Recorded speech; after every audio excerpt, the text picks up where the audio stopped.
আজকাল এমন বড় মোবাইলের বেশ চাহিদা বেড়ে গেছে দেশের মার্কেটে। রেডমি প্যাড 2 নিয়ে কথা বলছিলাম।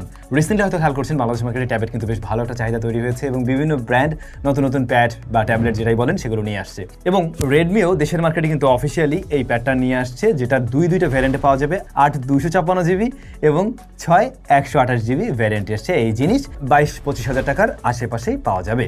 আচ্ছা, দাম দুটো আমি একটু পরে ক্লিয়ার করে দিচ্ছি। তো এইটা বলতে পারেন মানে ট্যাবের জন্য একটা মোটামুটি বাজেট ফ্রেন্ডলি জায়গায় আছে। মানে এর চাইতে কম দামে প্যাড পাওয়া যায় না যে তা না, নন ব্র্যান্ডেড, বাট সেগুলো না কিনে একটু বাজেট বাড়িয়ে অ্যাটলিস্ট 20K এর আশেপাশে কিনতে পারলে মোটামুটি একটা ভালো রেজাল্ট পাওয়া যায়।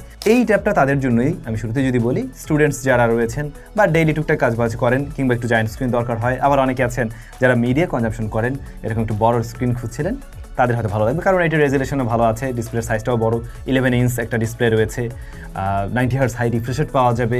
সো মোটামুটি গুছানো একটা প্যাকেজ টাইপের এই জায়গাটাতে। তারপরেও কমতি ভালো সব মিলেই হবে এই জিনিস। চলুন আমরা একটু সেটাই ফাইন্ড আউট করে দেখি এটার কী অবস্থা। এটাতে আবার স্টাইলাস সাপোর্ট করে, আঁকাআঁকি যারা করেন বা রেডমির স্টাইলাস ব্যবহার করতে চান তারা করতে পারবেন এই জিনিসটাতে। প্যাডটা 11 ইঞ্চ হলেও সাইজটা কিন্তু এমনিতে দেখতে অনেক বড় লাগবে না, যেহেতু এটার চিন বেজেল খুব আহামরি লেভেলেরও মোটা না। তবে ভালো বিষয়, এর বডি ফ্রেম এবং রিয়ার প্যানেল টোটালটাই হচ্ছে অ্যালুমিনিয়াম বিল্ড, ইউনিবডি ডিজাইনের। ইউনিবডি ডিজাইন মিনস হচ্ছে গিয়ে এই রিয়ার প্যানেলটাই এই পাশে এসে মুড়ে এই বডি ফ্রেমে চলে আসছে, সুতরাং টোটালটা একটা জিনিস দিয়ে তৈরি করে এবং এটা হচ্ছে গিয়ে মেটাল বিল্ড। আর রিয়ার প্যানেলে আমরা একটা ক্যামেরাই দেখছি। বডি ফ্রেমে 3.5 মিলিমিটার হেডফোন জ্যাকটাও আছে, বেশ পাতলা এই জিনিস, তারপরেও 3.5 মিলিমিটার হেডফোন জ্যাকটা পেয়ে যাবেন। টাইপ সি পোর্ট রয়েছে, 4টা স্পিকার আছে, স্টেরিও সাউন্ড পাওয়া যাবে, আর হ্যাঁ মাইক্রোফোনও রয়েছে একটি। এবং এটাতে আমরা একটা স্লট দেখছি, তবে এটা সিম স্লট না, এটা মাইক্রো এসডির জন্য। আপনি আলাদা করে মাইক্রো এসডি কার্ড ব্যবহার করতে পারবেন, বাট একটু সেলুলার কানেকশন দিয়ে দিলেই তো হয়ে যেত। মানে একটা সিমের যদি কানেক্টিভিটি থাকতো তাহলে এই জিনিসটা নিয়ে আমরা মানে যে কোনো জায়গায় অন দ্য গোতেই আমরা ইন্টারনেট ব্যবহার করতে পারতাম সরাসরি সিম কার্ড থেকেই, যেটা হওয়া উচিত ছিল। এবং সেটাই হয়তো বা এই প্যাডটাকে এই প্রাইস পয়েন্টের অনেকের থেকে আলাদা করে ফেলতো এবং এটা একটা বড় জায়গা তৈরি করতো, ডেফিনেটলি করতো। এনিওয়ে, এই যে এই উপরের দিকটাতে এই কর্নারে রয়েছে হোম বাটন আর রাইট সাইডে রয়েছে হচ্ছে গিয়ে ভলিউম বাটন। ওজন 510 গ্রাম, বেশ বড়সড় জিনিস, খুব যে ফিল আসে এমন না। বলছিলাম স্টাইলাস সাপোর্টেড, যদিও বা রেডমির স্টাইলাস আমার কাছে এই মুহূর্তে নেই। এনিওয়ে, এটার ডিসপ্লেটাই হলো গিয়ে মেইন আকর্ষণীয় জায়গা, যেখানে আমরা 11 ইঞ্চের একটা প্যানেল দেখছি এবং এটা IPS LCD panel, 1 billion colour support করে এই প্যানেলটা, যেখানে 90 হার্টজ পর্যন্ত রিফ্রেশ রেট পাওয়া যাবে এবং 600 নিটস পর্যন্ত ব্রাইটনেস দিতে পারে। রেজুলেশন যদি আমি বলি এভাবে তাহলে হলো 1600 গুণন 2560 পিক্সেলস, আর এটা 274 ppi এর একটা ডিসপ্লে।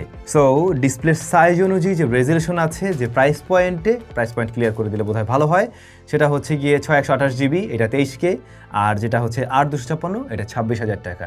ওই প্রাইস পয়েন্টে এ ধরনের ডিসপ্লে আমরা এর আগেও দেখিনি তা নয়। তো ডিসপ্লে ওয়াইজ এটাকে খারাপও বলা যায় না, খুব আহামরি লেভেলেও বলা যাচ্ছে না। হ্যাঁ, কালার রিপ্রেশন ভালো, সেই জায়গা ঠিক আছে। 90 হার্টজ পুশ করে, ম্যাক্সিমাম অ্যাপের ক্ষেত্রে 90 হার্টজ পর্যন্ত আমরা পুশ করতে দেখেছি, ওই স্মুথনেসটা আপনি পাবেন। তারপরে যদি চিন বেজেল এরিয়া দেখেন, এই যে মোটামুটি সিমেট্রিক্যাল, মোটামুটি না আসলে এটা সিমেট্রিক্যালেই, এবং এরকমই দেখা যায় আসলে। এইটুকু জায়গা না থাকলে আবার অনেক সময় ধরতে গেলেও একটু মানে মিসটাচজনিত সমস্যা হয়। তবে চাইলে আর একটুখানি নারো করা যেত, সেক্ষেত্রে বোধহয় আর একটু বেশি স্লিম বা আর একটু দেখতে আরো সুন্দর লাগতো আর কি। উপরে এখানে রয়েছে ক্যামেরাটা, ফ্রন্ট ফেসিং ক্যামেরাটা এখানে থাকছে। এই ডিসপ্লেতে কোনো প্রোটেকশন আছে কিনা আমার জানা নেই, আর আমি সেরকম কোনো তথ্য পাইও নেই। আমি বলবো যে একটা প্রোটেক্টর আপনি ব্যবহার করুন অবশ্যই এর সাথে।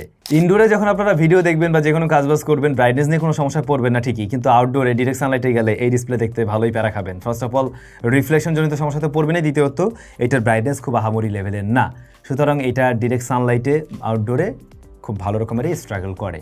কিন্তু আউটডোরে একটু শ্যাডো এরিয়াতে তখন আবার চালানোর উপযোগী, লাইক আপনি আপনার ক্যাম্পাসে নিয়ে গেছেন, ক্লাসরুমে গিয়ে চালাবেন বা একটু বারান্দায় বসে চালাচ্ছেন, হ্যাঁ সেই কাজটুকু করতে পারবেন, সমস্যা নেই। তাছাড়া মিডিয়া কনজাম্পশন যারা করবেন, রেজুলেশন ভালো হওয়াতে আপনি ভিডিওটি দেখে মজা পাবেন, ছোট লেখাগুলো বেশ শার্প মনে হয়েছে। তাছাড়া ডিসপ্লেটা যথেষ্ট কন্ট্রাস্টি হওয়াতে যে কোনো ভিডিও বেশ পপ আপ লাগে আর কি, কালারফুল এমনিতেও। আর আমি সাইড থেকে বা কোনো কর্নার থেকেও নেগেটিভিটি পাইনি আসলে। এর টাচ রেসপন্স জনিত কোনো প্রবলেম পাইনি, মিস টাচ করতেও আমরা দেখিনি। 90 হার্টজের ব্যাপারটা আগেই বলছিলাম। এই তো সোফার ডিসপ্লের প্রবলেম বলতে ব্রাইটনেস একটু কম আছে আর প্রোটেকশনের ব্যাপারটা এছাড়া ওকে আছে। আপনারা যারা কিনা আসলে মানে ট্যাব কিনবেন, নিশ্চয়ই মাল্টিটাস্কিং মাল্টিটাস্কিংয়ে কাজ করবেন, অ্যাট এ টাইম কয়েকটা কাজবাজ করা হবে, তো এই স্ক্রিনে সে ধরনের কাজবাজ করতে গিয়ে আমাদের সমস্যা হয়নি আসলে। এরপর যদি একটু পারফরমেন্স সেকশনে আসি, ট্যাবটাতে প্রসেসর হিসেবে রয়েছে MediaTek Helio Z100। MediaTek Helio Z100 এটা তো আমাদের খুবই পরিচিত একটা চিপ, খুব ভালো করেই জানি জিনিসটা কেমন, ফোনের সাথে বহুত ব্যবহার করেছি। সো এইখানে আরেকটু বেটার কোনো চিপ অ্যাটলিস্ট 200 দিলেও আমি আর একটু খুশি হইতাম, যদিও বা 100-200 সিমিলার জিনিস, বাট ওইটা মানে রিসেন্ট টাইমের একটা চিপ, সেই জায়গা থেকে আর কি বললাম থাকলে পরে ভালো হতো। আইদার এইটার দাম বেস ভ্যারিয়েন্ট 20K এর মধ্যে হলে ভালো হতো, আর পরবর্তী ভ্যারিয়েন্টে যদি 23K এর আশেপাশে হতো তাহলে গিয়ে ডিলটা পারফেক্ট হতো। এখন একটু কমতেই মনে হয়। আর এটা রান করছে কিন্তু অ্যান্ড্রয়েড 15-এ, সেই সাথে হাইপারওয়েস, বাট এটা ট্যাবের জন্য যে হাইপারওয়েস যেটা থাকে Xiaomiর ওইটা রয়েছে এখানে। সো আপনি মাল্টিটাস্কিংয়ে কাজবাজ করতে গেলে আপনি এখান থেকে কিন্তু সেই কাজগুলো কিন্তু ইজিলি করতে পারবেন। দেখুন রাইট নাও কিন্তু তিনটা উইন্ডো অন রয়েছে। এখানে আমরা সেটিংস অন করে রেখেছি, এখানে একটা ব্রাউজার অন রয়েছে, এখানে আরও একটা ব্রাউজার অন রয়েছে। তো এরকম মাল্টিপারপাস যারা কাজ করেন, মানে অ্যাট এ টাইম আপনার দরকার হয় মাল্টিটাস্কিং করার, একটা স্ক্রিনেই আপনি একসাথে কয়েকটা কাজ করতে চান, সেগুলো আমরা দেখলাম হ্যাঁ 3টা অ্যাপ অ্যাট এ টাইম যখন আমরা কাজ করছিলাম ও হ্যান্ডেল করতে পারছে। এতে করে খুব আহামরি গরম হয়ে যাচ্ছে না, ফ্লেক্সিবিলিটিও পাওয়া যাচ্ছে, কারণ স্ক্রিনটা 11 ইঞ্চ, তো মোটামুটি কাজগুলো ঠিকভাবেই করা যাচ্ছে, সমস্যা হয় না এতে করে আর কি। তাছাড়া ল্যাগ হিক্যাপের দেখা আমি এখানে পাইনি। সুপার ফাস্ট এটাও বলা যাবে না কোনোভাবেই, আপনারা হালকা কিছুটা ডিলে লক্ষ্য করবেন অ্যাপ ওপেন ক্লোজে, কিন্তু মানে চলার উপযোগী আর কি। যদি আসলে অনেকগুলো অ্যাপ্লিকেশন নিয়ে কাজ করার প্রয়োজন পড়ে একসাথে, সেক্ষেত্রে 8GB র্যাম হলে আপনার জন্য ভালো। এখানে 6GB যে র্যাম রয়েছে, এটা দিয়ে আমি দেখলাম যে আসলে 4টা বা 5টা অ্যাপ্লিকেশন নিয়ে কাজ করতে গেলে, ভারী অ্যাপ্লিকেশন, সেক্ষেত্রে পর্যন্ত ঠিক আছে, বাট এর উপরে গেলে পরেই অনেক সময় ব্যাকগ্রাউন্ড থেকে মানে আগের অ্যাপটা হয়তো বা ক্র্যাশ করতে পারে। এর থেকে কিন্তু প্রি ইনস্টল বিকিডস রয়েছে, যেটা 1 মাসের জন্য বোধহয় সাবস্ক্রিপশন ফ্রি, তো চাইলে আপনারা ওটাও ব্যবহার করতে পারবেন যাদের বাসায় বাচ্চা রয়েছে, তাদের হয়তো প্রয়োজন পড়বে। আবার আমরা থার্ড পার্টি অ্যাপ ইনস্টল করে একটু আঁকাকেও করে দেখেছি, হ্যাঁ সে কাজ করা যায়। থার্ড পার্টি স্টাইলাসও ব্যবহার করে দেখেছি, সেগুলো সাপোর্ট নিচ্ছে। এখন MediaTek Helio Z100 দিয়ে আপনি তেমন কোনো আহামরি গেমিংও করতে পারবেন না, হয়তো বা একটু ফ্রি ফায়ার মাঝে মাঝে খেললেন, বা 2D টাইপের যে গেমগুলো রয়েছে, ফ্রুট নিনজা, এদিকে আবার এই যে কী বলে টেম্পল রান, এই জাতীয় গেমগুলো টুকটাক খেললে খেলা যেতে পারে। আর সময় কাটানোর জন্য আপনি ফ্রি ফায়ারটা খেলতে পারেন। বেশ বড় সড়ো স্ক্রিন আছে, হয়তো ওই জায়গাটায় মজা পাবেন, কিন্তু স্মুথনেসের ঘাটতি আছে। লোয়ার সেটিংসে খেললে তুলনামূলকভাবে বেটার আপলোড পাওয়া যায়, তবে খুব আহামরি লেভেলের গরম হতে দেখিনি আর কি। পারফরমেন্স অনুযায়ী দামটা আসলে একটু বেশি হয়ে গেছে এই ডিভাইসটার। আচ্ছা, স্টেরিও স্পিকারে গিয়ে মজা পাবেন। স্পিকার যেহেতু 4টা, বেশ লাউড অ্যান্ড ক্লিয়ার সাউন্ড দেয়। যারা ভিডিও দেখবেন, মিডিয়া কনজাম্পশন করবেন, মূলত অনেকেই ট্যাব দিয়ে এই কাজ করেন, তো তাদের ক্ষেত্রে কিন্তু এটা বেশ বাড়তি একটা সুবিধা দেবে। 4টা স্পিকার থেকে খুব সুন্দর সাউন্ড আসছিল, এবং আপনারা এখানেই দেখবেন হয়তো ডলবি অ্যাটমস লেখাও আছে। সো সাউন্ডের ক্লারিটি এবং সাউন্ডের ডিটেল মোটামুটি ভালোই আছে। সেই সাথে ক্যামেরায় আমরা পেয়ে যাচ্ছি সামনে 5 মেগাপিক্সেল, পিছনে 8 মেগাপিক্সেল। ট্যাবের ক্যামেরা খুব আহামরি হয় না, রিয়ার ক্যামেরা 2-3টা ছবি থাকলো। সামনের ক্যামেরা দিয়ে ভিডিও টলিং, হ্যাঁ সেই কাজগুলোর জন্য ঠিক আছে, বা মিটিং যখন করবেন, সামনের যে 5 মেগাপিক্সেল ক্যামেরাটা রয়েছে সেটা আপনাকে সন্তুষ্ট করতে পারবে নিশ্চয়ই। ব্যাটারি 9000 mAh, এই জায়গাটা খারাপ করেনি। ট্যাবের সাইজ অনুযায়ী 9000 mAh গুড এনাফ, এবং 18 ওয়াটের চার্জারের ব্যাপারটা ছোট হয়ে গেছে। 44 ওয়াট বাইরের আশেপাশে থাকলে, বা 33 অ্যাটলিস্ট সেরকম জায়গায় হলে এটাকে আমরা একটু দ্রুত চার্জ করতে পারতাম। এখন এটা ফুল চার্জ করতে অনেকটাই টাইম লাগবে। আর কোম্পানি আবার ক্লেম করে আপনি 17 ঘন্টা প্লে টাইম পাবেন, মানে স্ক্রিন প্লে টাইম, মানে ভিডিও প্লে টাইম। তো আমরা একটু ওই টেস্টটা করে দেখতে চাই যে 17 ঘন্টা আসলে এটা প্লে করে রাখলে কি হয়। দেখা যাক, সেই রিপোর্টটা আমরা একটু দেখবো আসলে কয় ঘন্টা হয়, আমি স্ক্রিন হয় দিয়ে দিব। এমনিতে আসলে ট্যাবের যে ইউজ কেস, এইটা আসলে ব্যাটারি মেজার করাটা একটু কঠিন হয়ে যায়। মোবাইল তো সারাক্ষণ আমরা ব্যবহার করি, ট্যাবের ক্ষেত্রে আমি এর আগে অনেক রিভিউতে বলেছি যে এগুলো আমরা এই এখন ব্যবহার করি তো ফেলে রাখি, আবার তখন গিয়ে ব্যবহার করি। সেরকম জায়গা থেকে আপনি এই 9000 mAh ব্যাটারি দিয়ে 2 থেকে 3 দিন খুব সহজে চালাতে পারবেন বলে আশা করছি। আর যদি একদম মানে রেগুলারলি ওইভাবে প্রয়োজন পড়ে, তো বলা যায় যে খুব আহামরি প্রয়োজন পড়লেও দিন একবার চার্জ করে নিলে খুব সুন্দরভাবে চালানো যাবে। 3টা কালার ভ্যারিয়েন্টে বাংলাদেশ মার্কেটে পাওয়া যাবে এই জিনিস। ও হ্যাঁ, রেডমি ফোনের সাথে কিন্তু আপনি আবার সিঙ্ক করতে পারবেন, বা ইভেন কলও সিঙ্ক করে। কিছু প্রি ইনস্টলড অ্যাপ এখানে আছে, প্রয়োজন না হলে আনইনস্টল করে নিতে পারেন, আবার প্রয়োজন হলে তো ব্যবহার করবেন নিশ্চয়ই।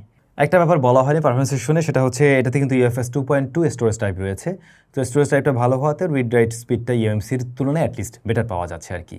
জাইরোস্কোপ সেন্সর নেই, জাইরোস্কোপ বেসড কোনো গেম টেম খেলতে চাইলে সেটা কিন্তু কাজ করবে না এই ট্যাবটাতে। এটা একটা কমতির কারণ, অবশ্যই ট্যাবের জন্য এটা অবশ্যই দরকার আছে।